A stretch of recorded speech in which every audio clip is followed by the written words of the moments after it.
first things first, get yourself 3 eggs and we're gonna separate the egg yolk from the egg white. We only need 2 yolks though. Hey yo, yolk check. Let the egg whites vibe out on the side. And for the yolk, it needs some milk, vegetable oil, and vanilla extract. Give it a good mix and we're gonna get some flour and sift it into our bowl. What this does is basically ensure that there's no clumps. We want our batter as smooth as possible, alright? Once it looks something like this, bam, bada bap, boom. We're gonna go back to our egg whites, alright? A little bit of vinegar, boom, in there. And using a hand mixer, we're gonna mix it until it's boobly like this. Add sugar and continue mixing until they look like clouds. Oh shit. Now all we gotta do is combine the 2 bowls that we worked on and we're pretty much done. Yeah. Transfer the batter into a piping or Ziploc bag. Cut the tip off, butter up a pan, and you wanna pipe the mixture into the pan in the shape of a circle. Now cover it, cook for 3 minutes, flip it over. Huh? My pancake broke, bro. Are you kidding me? After another 3 minutes, we're gonna take it out, add some powdered sugar, some fruits, butter, mint, some syrup, and we're done, baby. Let's go. Ignore the burnt one in the back. Swear to God, these pancakes had me in love. First things first, we're gonna get ourselves a big ass bowl and crack an egg in there, a little bit of milk, give that a mix, and just let that vibe on the side. Damn, this video is kind of going fast. In a separate bowl, we're gonna add flour, baking powder, salt, crushed red peppers, and Italian seasoning, and we're gonna combine the 2 bowls to make a, I don't even know what you would call this. Is this considered a dough? Anyways, we're gonna cut up some pepperoni. Personally, I cut mine into quarters, but you can do whatever you want. Moving on, we're gonna add 2 different types of cheese, which is just mozzarella and parmesan, and you're gonna end up with something like this. It kind of looks like chunky baby food right now, but that's because we're not done. We're gonna scoop the mixture into a cupcake pan, about 50% of the way. Add some more ronies on top, and throw them in the oven at 375 degrees for about 15 minutes or so. Oh, and the crowd goes wild. Throw on some parsley, and that's pretty much it. Now you can eat this with a side of marinara, or you can eat it dry.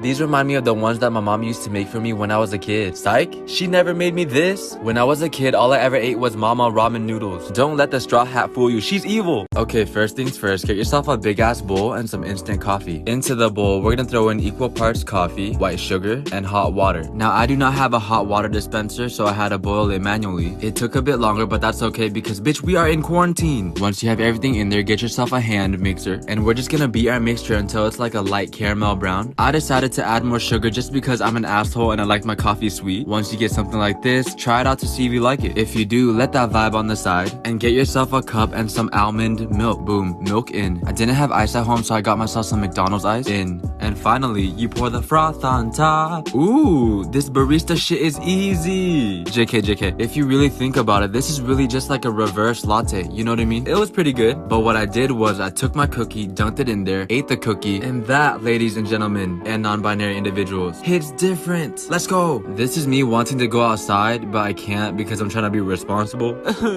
Okay, the first thing we're gonna do is make our marinade, which is really just balsamic vinegar, honey, a little bit of brown sugar, delicious light soy sauce, and to make it more healthy, we're gonna add some garlic and ginger. Yes, ginger. Today we're using motherfucking roots. Mix that up, and we're gonna get ourselves some chicken drumsticks. Buy your chicken at Walmart because it's cheap. Are they injected with steroids? I mean, probably, but we're not gonna complain. Let the chicken vibe with the marinade for at least 4 hours.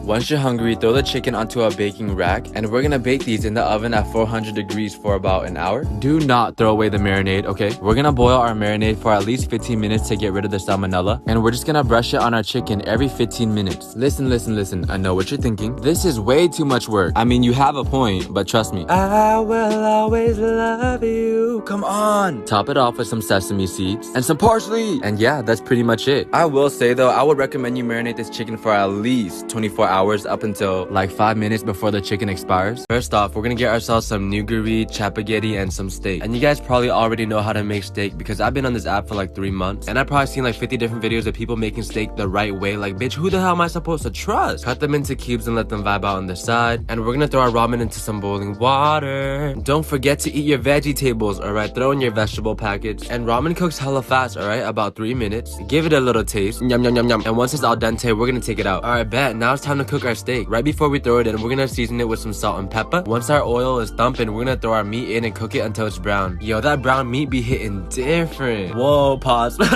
Once you have everything ready, throw your ramen back into the wok with a little of water and add in the rest of your seasoning. Trust me, it's not spicy. Would I lie to you? Probably. Throw in your meat and give it a toss. Y'all see that shit? Put some respect on my name. Finish with some green onions and some parsley. And that's pretty much it. Let's go. Make this for your boo. You know what I'm saying? A snack for a snack. That's what I'm talking about. Okay, bye-bye. Get yourself some imitation crab, cut them into little pieces, and throw them into a big-ass bowl. Then add some cream cheese, microwave it for a few seconds or until it's softish. Boom, a little bit of garlic, some green onions, and a few drops of Worcestershire sauce. Give it a good mix, and tell me this shit don't be looking like some coleslaw from KFC. Let it vibe out on the side while we beat up an egg in a bowl. This is basically gonna be our glue. Alright, cool, get yourself some wrappers, and honestly, I bought the wrong ones because I'm an idiot. Get your wrapper and put a scoop of that mixture straight into the middle. Bow, hello. And we're just gonna seal it off with a little bit of our egg. Okay, motherfucker, are we making boomerangs? Cause what the hell is this? So I cut my wrappers into smaller pieces and basically folded my life away. This was me after making like 50 pieces. I felt like my soul left my body, bro. Anyways, we're gonna fry these in some hot oil for about 2 minutes or until they're golden brown like so. Take it out and top it off with some green onions and some parsley. And that's pretty much it, you know what I'm saying? You have to eat these with some sweet and sour sauce though. I ate that entire plate by myself. Let's go! First off, get yourself some deveined and deshelled jumbo shrimp and let that vibe on the side while we make our Cajun seasoning, which is pretty much onion powder, paprika, oregano, garlic powder, salt, cayenne pepper, red pepper, black pepper. Or you can just buy Cajun seasoning at the store. Save yourself some time, you know? Anyways, we're gonna use half of the seasoning on our shrimp, and the other half we're gonna save for our rice, which we're gonna wash because there could be all different types of debris and insect poop in there.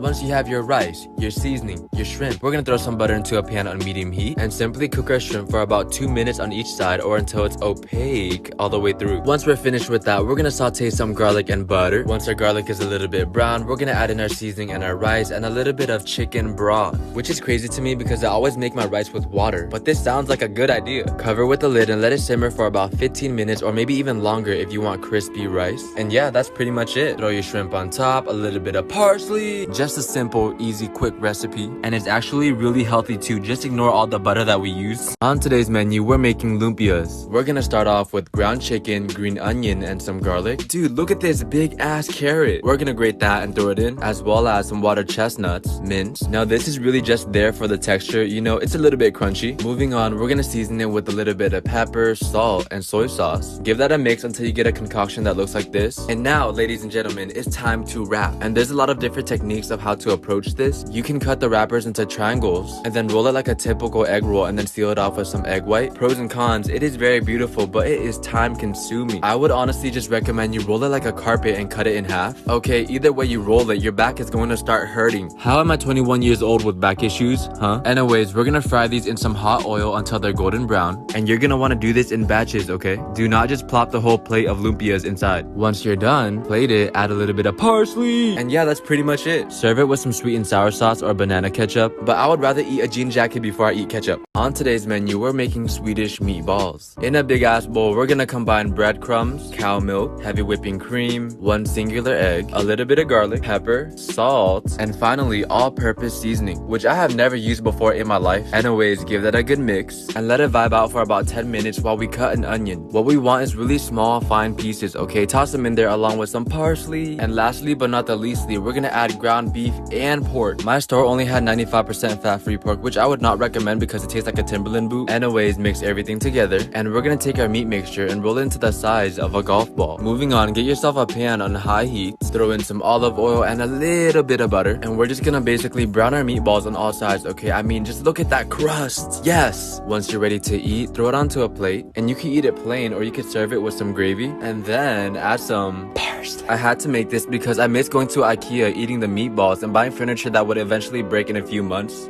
I miss. On today's menu, we're making snickerdoodle cookies. My favorite. Mix together some flour, baking soda, and salt, as well as some cream of tartare, which I've never used before. Isn't tartare the sauce that you eat with calamari, right? Anyways, in another bowl, we're gonna work on our wet ingredients. Okay, some melted butter and sugar that we're gonna mix. Honestly, you can just stop right here and eat this with some bread. But no, add 1 egg and some vanilla extract. Give that a good mix, and now we're just gonna combine the 2 bowls together. And do it very slowly until you get a nice dough like this one. Alright, very nice, very buoyant. And before baking, we're gonna let this vibe in the fridge for 30 minutes minimum. Alright, once you're ready though, come back and roll your dough into the size of a golf ball and dunk them into a cinnamon sugar mix. No chocolate, nothing extra, alright? This is very basic. Bake in the oven at 350 for about 10 minutes. And there you go. You know, that's pretty much it. Finish off with some parsley. JK. I saw a girl tweet out that she can't date guys that eat dessert because that's a female thing to do. You're telling me as a man, I'm not even allowed to eat 1 cookie? Come on. First things first, we're gonna get ourselves some chicken thighs and pound them very thin. Boom, boom, boom. Okay, perfect. Moving on, we're gonna set up a 3-bowl breading station, okay? The first bowl being flour, garlic powder, cayenne pepper, a little of salt. Bowl number 2 will have 1 singular egg and a hot sauce of your choice. It can be tapatio. Is that a helicopter? Anyways, the last bowl is just gonna be some panko breadcrumbs. And really, the only thing that's left to do is to bread our chicken. And make sure you do a good job, okay? The last thing you want is a chicken katsu with the bald spot. Let the chicken vibe on the side while we heat up some oil in a pan. And just fry the chicken for 3 to 4 minutes on each side. Or until the internal temperature of the chicken reaches 165 degrees Fahrenheit. Toast up a couple buttered brioche breads. And you're supposed to spread some mayo on it, but I did not have any, so I'm just using fry sauce instead. Assemble your sandwich. And just cut off the crust so that the sandwich can look nice and pretty. Ooh, add some parsley. Okay, now you guys might call this sandwich ugly, but she is very beautiful to me. On another note, can somebody tell me how to stop allergies? Because this shit is whooping my ass. On today's menu, we're making chicken wings in an air fryer. Start off with 1 whole chicken wing and we're gonna separate it like that. Or you can just buy them pre-cut, toss them into a big ass bowl, and we're just gonna drizzle the smallest amount of avocado oil in there. What we're looking for here is basically a good amount of lubrication on the outside, and we're just gonna season it with garlic salt and lemon pepper seasoning. By the way, this is not my recipe, so do not come at me. And for absolutely no reason at all, I will be adding garlic powder because I just added to everything. Okay, I don't even know why. Once your chicken wings are seasoned, we're gonna get the air fryer that I got for 40% off. Let's go, baby! Listen, if your air fryer does not have at least a 6-quart capacity, you're a little kid to me. I'll kiss you on your forehead. Load up your air fryer and we're just gonna cook it at 400 degrees for about 20 to 25 minutes. I kind of like my wings burnt, so I did 25. Oh yeah, and do not forget to flip it halfway through. After 25 minutes, we came out with this. What? Parsley! And that's pretty much it. Listen, I'm a proud owner of an air fryer with a 6-quart capacity at only the age of 21. What? This is what success looks like. On today's menu, we're making pierogis. Is that how you even pronounce it? Anyways, we're gonna start off by making a dough, which is basically just flour, salt, melted butter, 1 singular egg, and some Greek yogurt. You want to combine those ingredients in a big ass bowl and mix it until it looks like this. And we're just gonna let our dough relax on the side while we work on our filling. A few potatoes that I riced up, a touch of butter, sour cream, cheddar cheese, and a little bit of pepper. And that's pretty much it. All that's left to do is that a fucking bird?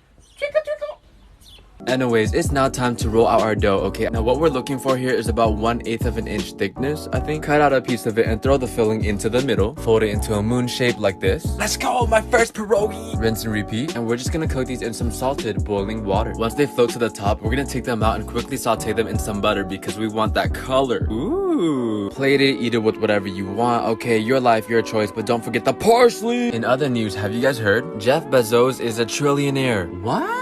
All I have to say is welcome to the club.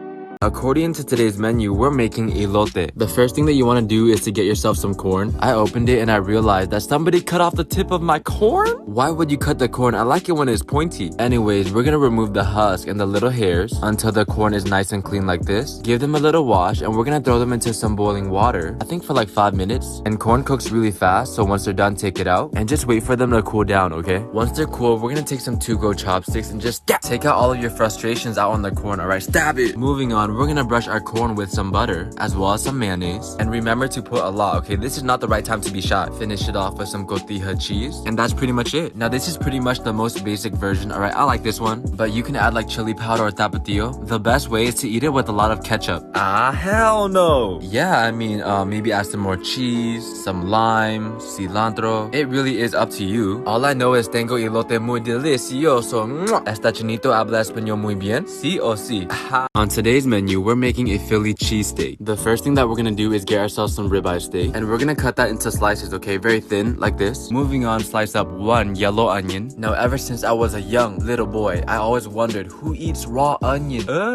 You can literally caramelize it with salt, oil, and on low heat. For example, like this. Now, this process will take very long, up to 1 hour. We're gonna multitask and work on our bread, okay? Soften butter with a little bit of garlic, and just spread that all over a hoagie roll, or whichever roll of bread that you have. We're gonna toast it up on a pan. Ooh, okay, back to our onions. Once they're caramelized, take it out, and now it's time to work on our steak, which we're gonna cook on a very high heat. Look at all that seasoning. JK, we're gonna season it with salt and pepper. We're literally doing the bare minimum on the seasoning today. Throw in our onions and then top it off with some provolone circle cheese. Boom, straight into our toasted buns. And the most important ingredient, parsley. By the way, has anyone heard of the murder hornets? What? Come on, I just hope they don't get my ex that lives at 123 Main Street on the 2nd floor, 3rd building.